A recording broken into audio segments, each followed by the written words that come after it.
కళ్యాణ్ నటించిన Harihara Veeramallu movie release కు సిద్ధమవుతున్న విషయం తెలిసిందే. పోస్ట్ ప్రొడక్షన్ పనులు శరవేగంగా జరుగుతున్నాయి. జూన్ 12వ తేదీన సినిమాను రిలీజ్ చేయనున్నట్లు కొద్ది రోజుల క్రితం మేకర్స్ ప్రకటించారు. వరుస అప్డేట్స్ కూడా ఇస్తున్నారు.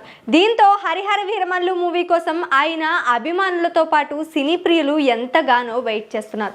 అదే సమయంలో పర్సంటేజ్ విధానంలోనే సినిమాలు రిలీజ్ చేయాలని ఎగ్జిబిటర్స్ డిమాండ్ చేస్తున్నారు.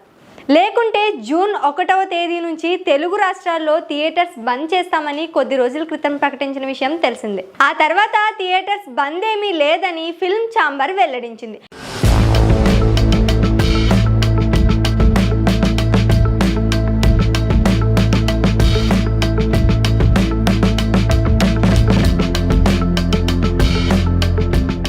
అయితే పవన్ సినిమాల ముందే ఎందుకు ఇలా జరుగుతుందని ఏపీ సినిమాటోగ్రఫీ మంత్రి కందుల దుర్గేష్ విచారణ ఆదేశించారు.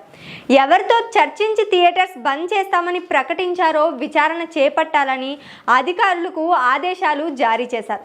దీంతో ఒక్కసారిగా హాట్ టాపిక్గా మారింది. అయితే ఆ విషయంపై నిర్మాత అల్లు అరవింద్ ఇప్పటికే స్పందించారు. పవన్ మూవీ రిలీజ్కు ముందు అలా చేయడం దుస్సాహసమేనని అన్నారు. ఇప్పుడు దిల్ రాజు రెస్పాండ్ అయ్యారు. మే 18న జరిగిన ఛాంబర్ మీటింగ్లో ఏం జరిగిందో తెలియకుండానే మీడియాలో వార్తలు వచ్చాయని, అది కేవలం ఎగ్జిబిటర్స్ ఆలోచన మాత్రమేనని చెప్పారు. థియేటర్స్ బంద్ చేస్తామని ఎగ్జిబిటర్లు చెబితే వద్దని తాను వాదించానని, ఛాంబర్కు అప్పుడు వాళ్ళు పర్సంటేజ్ విషయంలో లేఖ రాశానని వెల్లడించారు. కోవిడ్ సమయంలో తప్ప ఎప్పుడూ థియేటర్స్ మూతపడలేదని పేర్కొన్నారు. 56 రోజుల పరిశ్రమలో షూటింగ్ ఆపేసి ఏం సాధించలేకపోయామని, ఎగ్జిబిటర్ల సమస్యలపై చర్చించామని తెలిపారు.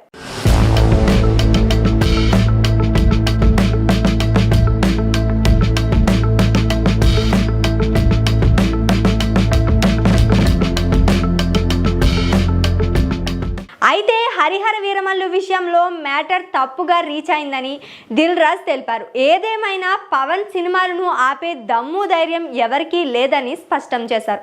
మంత్రి దుర్గేష్ గారు ఫోన్ చేస్తే థియేటర్లు మూసివేయరని ఇప్పటికే క్లారిటీ చెప్పానని అన్నారు. తప్పుడు సమాచారం వచ్చిందని ఆయనకు నీట్ గా వివరించానని చెప్పారు. రెండు ప్రభుత్వాలు సినీ పరిశ్రమకు అండగా ఉన్నాయని క్లారిటీ ఇచ్చారు.